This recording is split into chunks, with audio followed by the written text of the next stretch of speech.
안녕하세요. 보험금 팔례방입니다. 20여일간 불면증이 심하여 입원한 병원에서 투신한 경우 주요 우울 장애 및 자유로운 의사결정을 할 수 없는 상태로 감정되었고 자살 암시성 유서가 없다면 자살 사망보험금은 부책인지 여부에 대하여 서울중앙지법 2022 가단 5135-2185 토대로 면밀히 살펴보도록 하겠습니다. 기초사실 망인은 2020년 4월 11일부터 2021년 1월 9일까지 아이병원에서 신부 내내 출혈, 뇌실내 출혈, 고혈압의 병명으로 입원 치료를 받았고 2021년 1월 9일부터 2021년 10월 9일까지 제2병원에서 신부 내내 출혈, 상세불명의 편마비의 병명으로 입원 치료를 받았습니다. 망인은 2021년 10월 9일 오전 4시 30분부터 오전 6시 30분까지 사이 중 언젠가에 망인의 입원 병실인 제2병원 K호의 창문을 열고 밖으로 뛰어내렸습니다. 망인은 1층 외벽에 설치된 에어컨 실외기에 부딪힌 후 주차장 바닥에 떨어졌고 망인은 오전 6시 37분경 발견되었고 L병원으로 후송되었으나 사망하였습니다. 재판부의 판단 쟁점 가 망인의 사망이 재 또는 상해로 인한 것인지 여부 망인은 입원 병실의 창문을 열고 뛰어내렸고 에어컨 실외기와 주차장 바닥에 몸이 부딪히면서 상해를 입었으며 그로 인하여 사망하였다고 보이므로 망인의 사망의 직접적인 원인 행위는 추락이라고 할 수 있습니다. 쟁점 나 면책 사유인 고의로 해친 경우에 해당하는지 여부 주요 우울 장애와 자살의 관련성에 관한 의학적 판단 기준이 확립되어 있으므로 사실심 법원으로서는 주요 우울 장애로 자유로운 의사결정을 할 수 없는 상태에 이르러 자살하였다고 볼 만한 의학적 견해가 증거로 제출되었다면 함부로 이를 부정할 수 없습니다. 따라서 망인은 정신질환 등으로 또는 심신상실 등으로 자유로운 의사결정을 할 수 없는 상태에서 뛰어내림으로써 자신을 해쳤다고 봄이 타당합니다. 상세한 이유는 다음과 같습니다. 망인은 사망 전에 상당한 정도의 우울장애를 앓고 있었습니다. 망인은 제2병원에 입원한 동안 한국형 간이정신검사를 여러 번 받았습니다. 예컨대 2021년 1월 12일자 검사에서는 망인이 시간 지남력이 헷갈린다고 하였고 이날 기분이 우울하고 가라앉고 눈물 난다고 적었으며 주의 집중과 계산 항목을 수행할 때 시간이 지연되는 모습이 관찰되었습니다. 그 밖에 이후에 실시된 검사에서도 주의 집중과 계산 항목 시행 시 시간 지연이 있었고 검사 당일 기분을 우울해요, 우울하다, 가라앉는다 등으로 적었습니다. 망인은 제2병원에 입원하는 동안 인지장애 또는 인지능력 검사인 전반적 퇴화척도 검사를 받기도 하였는데 경미한 인지장애로 평가되었습니다. 망인은 2021년 9월 8일 잠을 못 잤고 2021년 9월 23일경부터 수면장애 내지 불면을 호소하였으며 망인은 원고 A를 통해 I병원에서 수면장애 내지 불면증 치료제인 졸피신을 처방받아 복용하였으나 사망 전날인 2021년 10월 8일까지도 지속적인 수면장애 내지 불면을 겪었습니다. 원고 A가 2021년 10월 5일 I병원의 담당 의사에게 망인의 불면 증상을 얘기하였을 때에 담당 의사는 망인에게 졸피신을 처방하였고 정신건강의학과에서 진료받기를 권유하였습니다.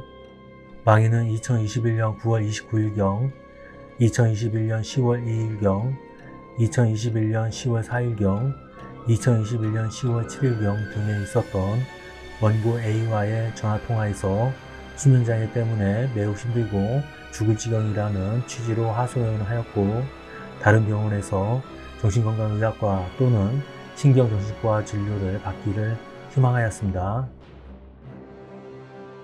하지만 코로나19 바이러스 만연으로 인한 병원 출입 제한 등으로 말미암아 망인은 정신건강의학과 또는 신경정신과 진료를 받지 못했습니다. 이 법원의 감정 촉탁에 따라 망인의 제2병원 진료기록, 원고 A와의 전화통화 등을 검토한 감정인은 망인이 사망 전에 심한 우울감, 불면, 무기력감 등이 20일 이상 지속되었고 특히 사망 즈음하여서는 정신운동 지연과 집중력 결핍 등의 증상이 뚜렷하였으며 망인의 이런 증상이 2주일 이상 심한 수준으로 지속되었고 망인의 주치 등도 외진을 통해 망인의 증상을 치료하려고 한 점 등을 고려하면 망인이 사망 전에 불면이 동반된 양상의 중증 우울 에피소드를 겪었을 가능성이 매우 높다는 취지로 의학적 소견을 밝혔습니다.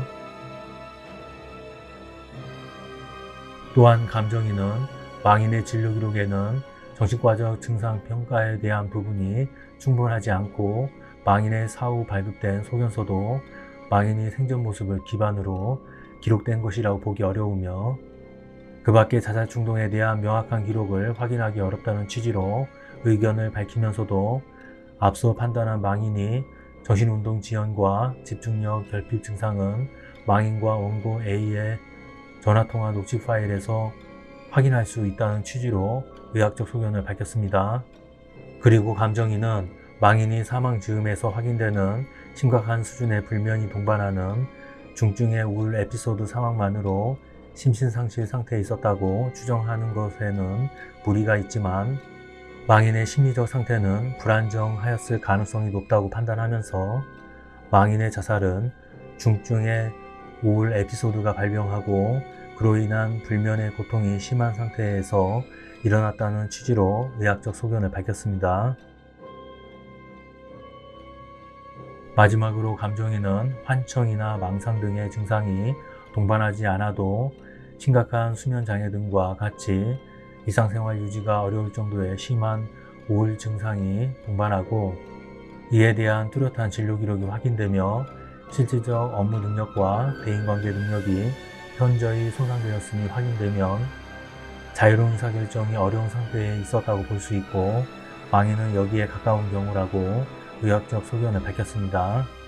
신체적 및 정신적 행동적인 변화로 어려움이 지속적으로 심한 경우는 기분을 조절하는 데 문제가 있는 우울장애라고 할 수 있고 정신의학에서는 우울한 상태란 사고의 형태나 흐름, 사고의 내용, 동기, 의욕, 관심, 행동, 수면, 신체 활동 등 전반적인 정신기능이 저하된 상태를 말하며 이렇게 기분의 변화와 함께 전반적인 정신행동의 변화가 나타나는 시기를 우울사파라고 하며 그 정도가 심한 사파를 주요우울사파라고 하여 주요우울장애로 진단합니다. M협회에서 발행한 정신질환 진단 및 통계 매뉴얼 제5판에 의하면 반복적인 죽음에 대한 생각, 구체적인 계획 없이 반복되는 자살사고 또는 자살 시도나 자살 수행에 대한 구체적인 계획이 주요 우울장애의 증상으로 포함되어 있고 한국표준질병 사인 분류는 위 DSM-5에서 언급한 증상의 개수 등을 고려하여 우울장애를 경도, 중등도, 고도로 분류하고 있는데 우울병 에피소드가 뚜렷하며 의기소침, 특히 자부심의 소실이나 죄책감을 느끼고 자살 충동이나 행위가 일반적이며 많은 신체적 증상이 동반되는 경우를 고도로 보고 있습니다. 망인의 입원 병실에는 CCTV가 설치되어 있지 않고 그 밖의 기록상 망인이 입원 병실에서 창문을 열고 밖으로 뛰어내리는 순간을 확인할 만한 자료가 없습니다. 다만 경북구미경찰서 담당 경찰관은 2021년 11월 2일 망인의 변사 혐의에 대하여 입건 전 조사 종결을 하면서 망인은 사망 당시 키 158cm, 몸무게 41kg의 왜소한 체격이었고 평소에도 휠체어를 이용하는 등 거동이 불편한 상황에서 입원 병실에 있던 서랍을 딛고 올라가 오른쪽 사진과 같이 바닥에서 113cm 높이에 있는 너비 90cm 높이 45cm인 창문을 연 다음 그것을 통과해 20m 아래 주차장 바닥으로 추락하였다고 추정하였습니다. 비록 이같이 망인은 사망 전에 정신건강의학과 전문의에게 진찰을 받아 우울장애 등을 직접 진단받지는 않았고 종전에 자살 시도를 하였다고 볼만한 자료도 없기는 합니다. 하지만 망인의 진료 기록과 원고 A를 통해 투약받은 수면장애 치료약 복용 등에 비추어 망인이 사망 당시 주요 우울장애를 겪었음은 분명합니다.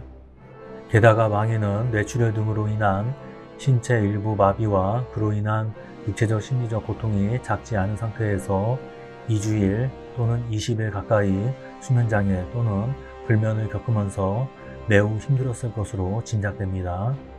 설상가상으로 망인은 코로나19 바이러스 만연으로 인한 병원 출입 제한 때문에 정신건강의학과 전문의의 외진을 받지 못하였고 원고 A를 통해 투약 처방받은 절피심 복용만으로 수면장애 등이 나아지지 않았기 때문에 사망 즈음에는 주요 우울장애가 더 악화되었을 것으로 보입니다. 나아가 망인이 사망 당시 왜소하고 일부 마비된 몸으로 입원 병실에 있던 서랍을 딛고 올라가 창문을 열고 좁은 공간을 통해 창문 밖으로 출항하였음에도 가족에게 유서나 작별 인사 등을 남기지 않은 것은 망인의 사망 당시 어떠한 의사결정도 할 수 없을 정도이고 자살밖에는 할 수 없는 절박한 상황이었다고 볼 수 있습니다. 망인의 사망 당시 심신상태에 관한 이 법원의 판단은 의료적인 자료 등에 기반한 감정의의 의학적 전문적 소견에도 부합합니다. 기록상 감정의가 정신건강의학적 판단의 근거로 삼은 망인의 진료 기록에 오류가 있다거나 망인이나 원고 A의 전화통화 녹취 파일이 조작 편집되었다거나 그 전화통화 당시 망인이나 원고 A가 망인의 심신상태나 주변 상황을 왜곡, 과장하여 말하였다고 볼 만한 자료도 없습니다. 결론적으로 보험회사는 보험 수익자에게 상해사망보험금 및 재해사망보험금을 지급할 의무가 있습니다. 마치겠습니다. 긴 시간 시청해주신 점 고맙습니다.